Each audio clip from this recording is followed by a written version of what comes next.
Thanks for downloading a 3CR podcast.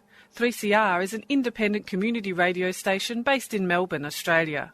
We need your financial support to keep going. Go to www.3cr.org.au for more information and to donate online. Now stay tuned for your 3CR podcast. But you also had people that were very fine people. Very fine people on both sides. And the aliens would mind meld and give them the technology. They're bad aliens. So are you surprised the Nazis were influenced by demons? No, if demons are real, I would definitely think they'd be on the side of the Nazis. Yeah. McDonald's is connected to the Clintons. They chop up the bodies and put them into the sausage and hamburgers. People are being cannibalized. Look it up. And I'm watching CNN talk about this as violent white nationalist protests. We have done everything in our power to keep this peaceful, you know? It's Pepe's become kind of a symbol. Welcome to Yeah Nah Pasaran, a show about fascism and its gravediggers. I'm Cam Smith. I'm Andy Fleming. And this week on the program, we are joined by Matthew Cunningham, who is the author of, amongst other things, Mobilising the Masses, Populist Conservative Movements in Australia and New Zealand During the Great Depression, as well as the co-author of the recently released Histories of Hate, The Radical Right in Aotearoa, New Zealand. Thanks for joining us, Matthew. Kia ora. Kia ora. Thank you for having me. I guess just to begin with, could you tell us a little bit about yourself and how you came to this area of research? Sure. I feel like I should start with my usual disclaimer, and this is a disclaimer I use whenever I tell anybody my chosen area of research, is that it's not through any shared political allegiance, more a sort of morbid curiosity, I guess. It started pretty early, I guess, when I first went back to university to study history in 2008. And I very quickly became fascinated with the mobilizing power of fascism, particularly in Europe during the interwar period. And it quickly became apparent that I couldn't really do much original research in that area because I don't speak German, I don't speak Italian. So I started to look for analogues closer to home, and I came across a whole swathe of different groups in Australia and New Zealand during the interwar period that, you know, some were overtly fascist, some were fascist adjacent, some weren't really fascist at all. They were kind of conservatives and populists. And so there was this really interesting mix. And I guess I just really wanted to understand it. I wanted to understand how so many people could be so drawn into ideas that, to me, in some cases, seemed morally repugnant. And then, of course, as time went on, with the global financial crisis, the rise of the Tea Party movement in the US, more recently, the rise of Trump and MAGA, Brexit, and basically the increasing march of what Kaz Mudd called the fourth wave of the radical right in the 21st century, has really just kind of kept me engaged in the subject, I guess, because I want to understand. I want to know why people are drawn to these ideas. What is their power? In Mobilising the Masses and in your chapter in Histories of Hate, you talk about some of these groups. Could you give our listeners a bit of an idea of the scope of the groups that we're talking about? Because, as you mentioned, they were more successful than some people might realise. Sure. So my specialty is the interwar period, particularly the Great Depression. And during the Great Depression, there was sort of this huge kind of conservative backlash against the political order of the time. It arose first in Australia, sort of around late 1930, early 1931. And what we saw emerge were these, what I termed conservative populist groups, but what they themselves at the time, they basically called themselves citizens' movements. They were middle-class businessmen and professionals for the most part, who were concerned about the economic crisis. They were concerned about government spending. They were terrified of inflation. And they were also very concerned about they believed there was a sort of international communist conspiracy. Some on the fringes even thought that the Depression had been engineered as part of a communist conspiracy.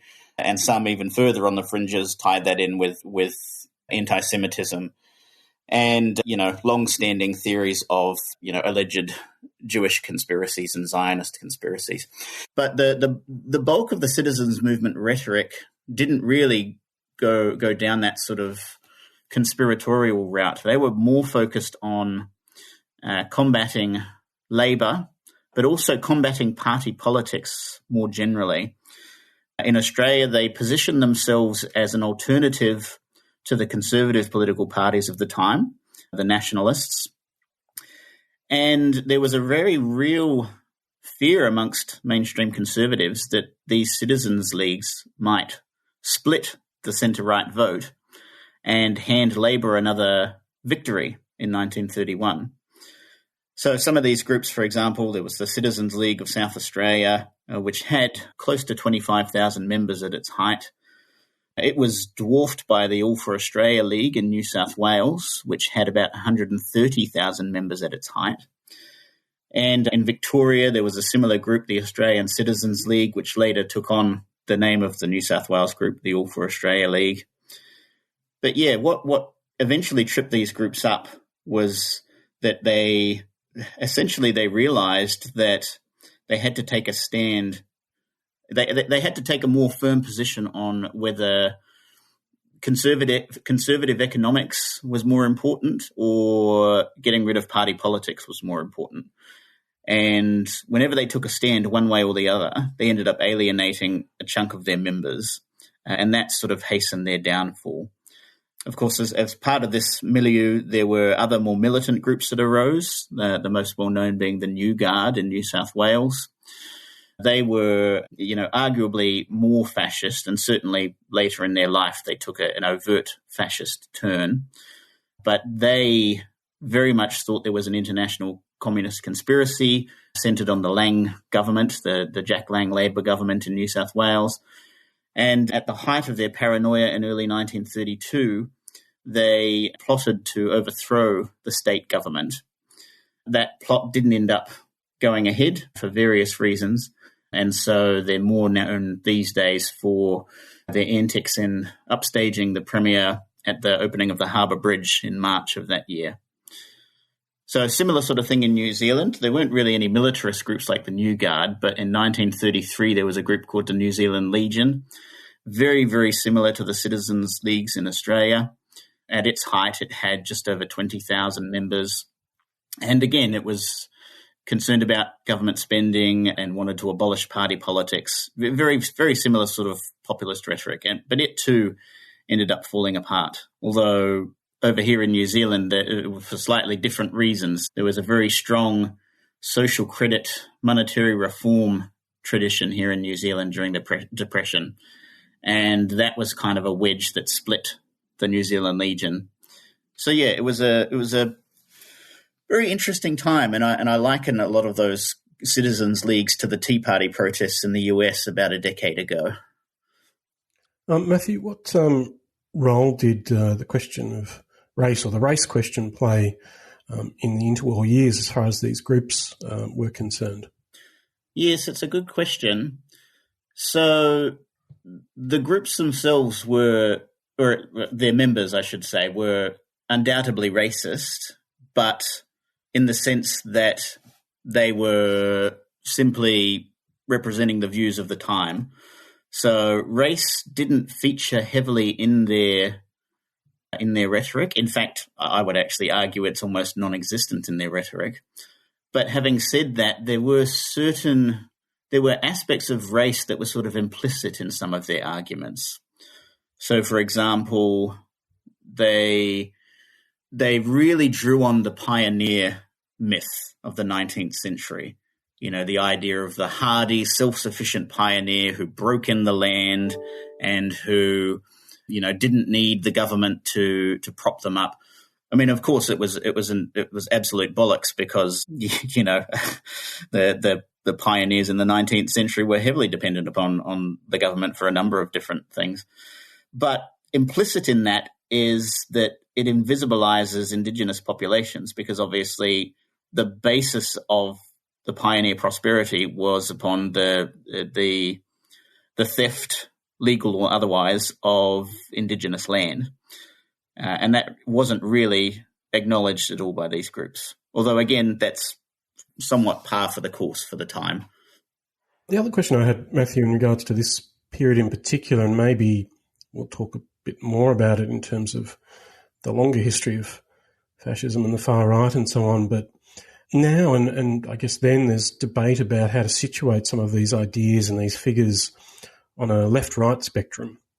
And reading through some of the book, that is Histories of Hate, the relationship is not entirely clear. But what can you say about how these groups situated themselves in terms of a left-right spectrum, and what, if anything, can it tell us about how to understand these more contemporary expressions that we might witness in Australia and Aotearoa and around the world today? That's a really good question, and it's one we grappled with a lot when we were working on Histories of Hate. When I say we, I mean myself and my co-editors, Marina Sleroy and Paul Spoonley, and indeed our contributors. So, to use the Histories of Hate example, we were traversing nearly 200 years of history, and many of the ideas that are commonly associated with the radical right today were at one point fairly mainstream ideas, and in some cases were actually championed even more by the left than the right. And, that was a reality that we simply couldn't ignore. We had to deal with that. And so we tried to take a fluid approach in the book where, while the book is about the radical right, we were also very explicit in saying that these ideas weren't always just the preserve of the radical right. There's a few chapters in there, in particular, talking about xenophobia and anti-Semitism and how they were, they were staples of the political left and political labor in the pre-World War II period. World War II marks we argue anyway, an important breakpoint in that in the post-war period, there's a general societal shift. I guess you might say the Overton window shifts. And a lot of the ideas that were, particularly about race, that once held mainstream acceptance became a lot more repugnant. And part of that is the recoil effect from the Holocaust and Nazi Germany. Part of it is also due to the changed geopolitical situation, moving into the Cold War, decolonization, Britain declining as a global power. And so those ideas start to become more the preserve of the radical right. And instead of trying to push them into the mainstream, they're trying to, they're looking back, I guess, with nostalgia at how they imagine things used to be. And they're trying to return to that state. Now, that's a generalization and it doesn't hold true in all circumstances, but it's a useful way of understanding that shift. As for more contemporary groups, so one bugbear I have when it comes to coverage of anti-mandate, anti-vax groups over the last few years is that people invariably fall back on the far right and white supremacist label. Now, don't get me wrong, there are people, woven in with those groups who are far right and who are white supremacists and who are trying to use those wider conspiratorial sentiments as a sort of Trojan horse. And it's not necessarily just, old school neo-Nazi groups. It's the influence of ideas from overseas like the alt-right and QAnon and sovereign citizenship. But the broader, I guess, milieu, there's a lot of stuff woven into that. I wrote an article about the occupation of the Parliament grounds over here last February and March, and how there were just so many different threads woven into that group of people, brought together under this loose banner of quote-unquote freedom. You had some genuine neo-Nazis, but there weren't very many. You also had hippies, mumfluencers. You had, people championing tino rangatiratanga or Māori sovereignty. You had anti-1080, which is a form of pest control in New Zealand, anti-fluoride. Like, there were just so many different threads in there that couldn't easily be classified as just being radical right. Yeah, I don't really have the answers for all of that. I think this is something that the academic community is going to be untangling for years. But, yeah, it certainly shows that a simple left-right spectrum is not always sufficient to try to understand these sorts of things. Matthew, earlier you mentioned credit systems. The Douglas credit system was an idea that came out of New Zealand and still has a little bit of purchase with fringe political parties in Australia, and I suspect Aotearoa as well. Could you perhaps explain for our listeners what was going on with monetary reform and these movements in that interwar period and afterwards? Sure. Well, firstly, I'm going to shamelessly plug my friend and co-editor Marinas Leroy's work in this area, and he's currently working on a number of different things, but one is a book that explores monetary reform in New Zealand during the Great Depression. So buy it when it comes out. It will be great.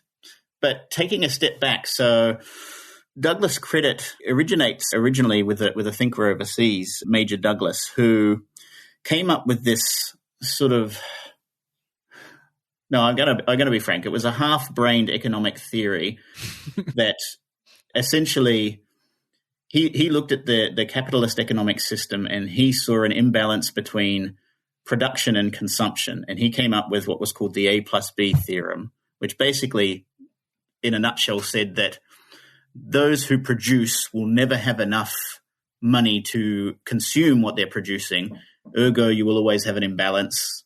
Ergo, you need to tweak the economic system to fix that. And part of that was through what he called the national dividend, which was basically giving everybody extra money so that they could buy more stuff.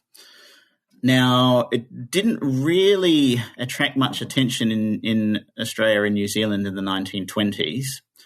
But once the Depression hit, and, as a general rule, when in times of crisis, people become more susceptible to more radical ideas. So during the Depression, there was a huge upswing in support for this, and particularly in New Zealand. So I think part of that was because for the vast majority of the Depression, a conservative government held the balance of power in New Zealand. And while they were, willing to experiment with some forms of, state intervention, particularly when it came to unemployment, generally speaking, they made all the right noises for the business community in terms of, keeping costs down, deflation, that sort of thing. So there was no left-wing boogeyman for conservatives to react against as there was in Australia with the Scullin government and the Lang government in New South Wales. So disgruntled conservatives had to turn to something else, and monetary reform was it. Douglas social credit was certainly a big part, but there were a plethora of groups that arose during this period with all sorts of crazy ideas.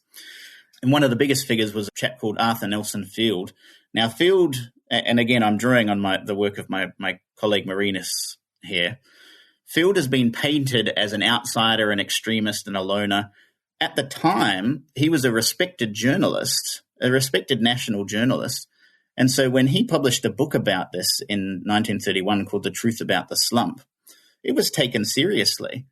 He mailed copies to members of parliament, many of whom he knew, and they quoted it in parliament, some of them. His ideas were taken seriously. And if anyone can claim responsibility for, driving the interest in monetary reform to new heights in New Zealand during the interwar years, it's Arthur Nelson Field. So there were several thousand people who were interested in this, and the Labour Party sort of started flirting with it a bit. I guess in contemporary speak we'd call it dog whistling, and that being able to sort of siphon off some of the support from social credit was arguably one of the things that helped them win in 1935, even if they didn't then go on to implement social credit. So that's a kind of relatively unique aspect of New Zealand's depression experience when it comes to the, extremism. Matthew, to return to the Histories book, I'm wondering if you can outline how the history of the radical right in Aotearoa New Zealand has been framed in terms of the various periods, having discussed the interwar period, from the colonial era through to its contemporary manifestations. Sure.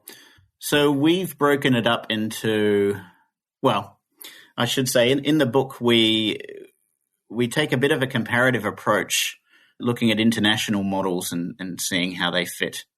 So international models, particularly in Europe and the US, typically divide the radical right into 4 periods, and this is in the post-World War II period. We found that model didn't strictly fit in the New Zealand context. What we did in New Zealand was, in our book, was we devoted one section to looking at ideas that were relatively mainstream in the pre-World War II period, and that included, attitudes to Māori and colonisation and also xenophobia. Then the interwar years, we called it an ideological cauldron, where a whole bunch of ideas were basically stirred up by successive crises, particularly the Great Depression. And this cauldron of ideas was something that groups in the post-World War II period were later able to draw upon. I'm not sure how much detail you want me to go into, but basically, monetary reform, that remains a force in New Zealand politics right up until the 1980s. There's a mainstream social credit party that, gains between 5 and 20% of the popular vote during that time. But one thing we also talk about in the book is how the social and cultural shifts of the 1970s, the kind of progressive shifts in the space of race relations and women and sexuality and LGBTQ rights from the sort of 1980s onwards, that kind of gives the radical right a new reservoir of ideas to draw on, because, again, attitudes that were mainstream become less acceptable, and particularly the radical right draws on a lot of those themes to this day. So, it's a complex mix of ideas. It's one of the reasons we use the word histories in the title, because there's really no one history of the radical right. Yeah, I guess one question that does occur to me in this context in particular is, I wonder to what extent do you think that the ideologies and movements that are discussed in the book, would it be accurate to, on the whole, characterise them as essentially reactionary political formations? They're negative responses to things like the emergence of some kind of multiculturalism or the threat posed by various forms of leftism to the capitalist order. And if they're beyond reactionary, how else would you characterise them on the whole, if you can? That's a good question. I think I'd hesitate to call them all reactionary. Some certainly are, but I wouldn't say that they're all simply reacting to things that have happened and trying to go back to the way things used to be. I mean, that to me, that same definition could be applied to conservatism more generally. But, conservatives in Australia and New Zealand, that's partially their ideology, but that, they're also, the centre-right can also be quite pragmatic in a lot of ways and forward-thinking. Yeah, I mean, one other thread I could talk about, I guess, is when you go all the way out to the furthest fringes of the radical right and you find the neo-Nazis and fascists and that sort of thing. Arguably, it's partly reactionary. It's partly just, weirdos wanting a place to hang out with each other. But they're also drawing on ideologies that have never really had a home in Australia and New Zealand, at least not, widespread support. And they're trying to introduce those ideas here. So, I don't think we could classify them as reactionary, for example. I guess in terms of the relationship between the experience in Aotearoa New Zealand and Australia in particular, but also more broadly in the transnational dimension, I'm wondering if you had a few words to say, Matthew, about the influence of foreign ideologies on the development of the far right or the radical right in Aotearoa New Zealand, and by the same token, what contributions have been made by various political actors from that part of the world to the international or transnational movement of the radical right. So the New Zealand radical right has always been an avid importer of foreign ideas. We see it nowadays with the influence of the alt-right and identitarianism and QAnon and so forth in the anti-vax, anti-mandate space, but it's not new. The spread might be faster with the internet, but even going back 100 years, there was a huge upswing in anti-Catholic sentiment in New Zealand towards the end of World War I, and the leaders of that group were importing huge amounts of literature. Like, they were part of these literary circles that spanned the British world, and they were constantly sharing pamphlets and booklets and slideshows and all sorts of things. They actually maintained their own library over here that members were able to borrow books from or order books from the catalogue. So, yeah, New Zealand's, as I said, they've always been an avid importer of ideas. As for being an exporter of ideas, unfortunately, one of our dubious contributions to the world of the international radical right is Arthur Nelson Field. His books still get reprinted today. The Truth About the Slump still gets talked about on the internet. But Arthur Nelson Field's work also influenced a young Eric Butler, who then went on to obviously form the League of Rights in Australia. And then, of course, the League of Rights came back over here and formed a branch over here. So it's a bit of a circular thing. Another of our exports is a chap called Arthur Desmond, who was a militant socialist who, the contributor to our book on Arthur Desmond, Mark Darby, says that he went so far to the left that he fell off the edge. And I think it's a really good description. He reminds me of the Italian socialists who were drawn to fascism in the early 20th century. His journey kind of mirrors them. So he was, again, a late 19th, early 20th century figure, moved around a lot, from New Zealand to Australia, from Australia to the US. And he wrote a book called Might is Right in the early 20th century, I think it was. And that, again, is still talked about on the radical right. Of course, nowadays, he was writing it from a left-wing socialist perspective. Now it's, white supremacists and Satanists of all people who are reprinting it as being part of their, Kerry Bolton, a figure here on the radical right here in New Zealand, did a reprint of it back in the 80s. Yes. Another export, a guy called Kyle Chapman, who had a long-standing sort of role in New Zealand's neo-Nazi scene and has now moved on to the anti-vax, anti-mandate scene. He founded a group in the 2010s called, it was earlier than that, Right-Wing Resistance. And while it's folded here in New Zealand, it still has several branches overseas, I believe. So that was a really kind of overt neo-Nazi movement. So, yeah, there's... on balance, I'd say we've probably imported more than we've exported, but we're certainly and unfortunately probably batting above our average.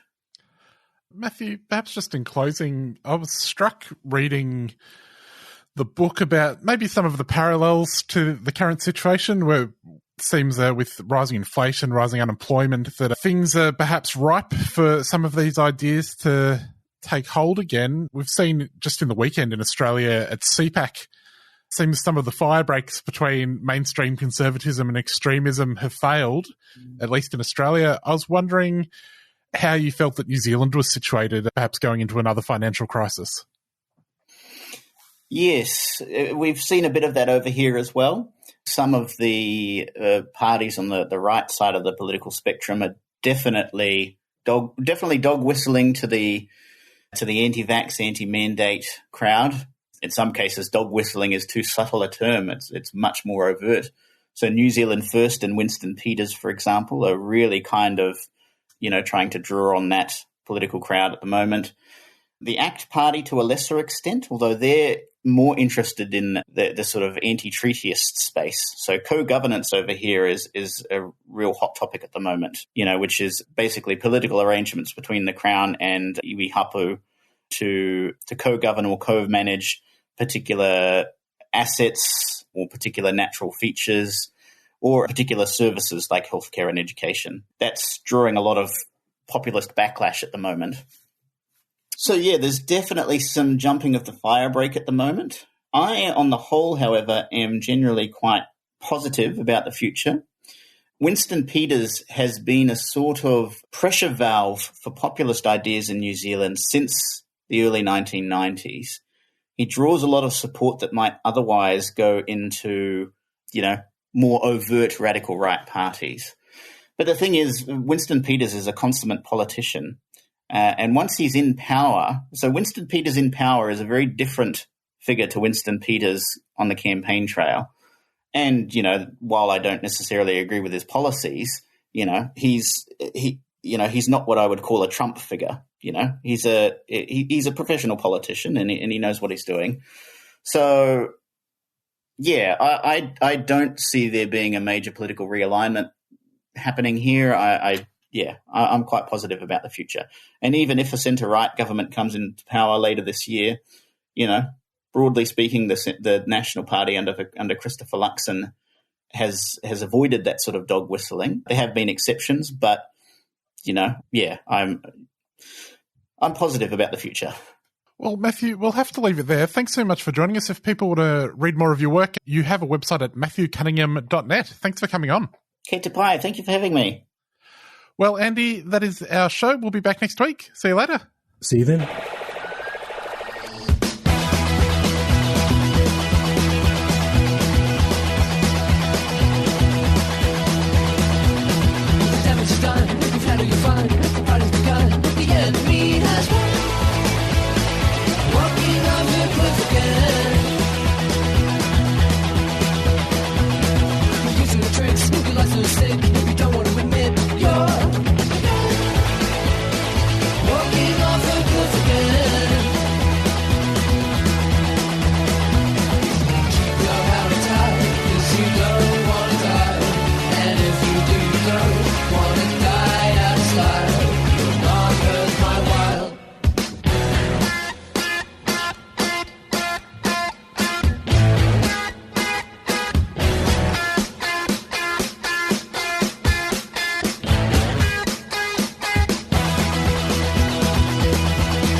Have you experienced or seen racism against blackfellas?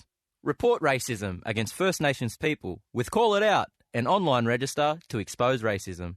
Stand up, be heard, call it out. Go to callitout.com.au. A 3CR supporter. Australia's energy market is broken. Right, but CoPower gives you better energy? Nope, no retailer can control where the electrons they buy off the grid come from. But as a CoPower member, you can vote on where 100% of revenue goes. So instead of corporate profit, your energy bill builds the world you want to be a part of. That's cool. Learn more about the solidarity economy and CoPower today and take the power back. Victorian energy fact sheets and basic plan information documents are available at cooperativepower.org.au. For clear advice on the right plan for you, contact us on 03 9068 6036. A 3CR supporter.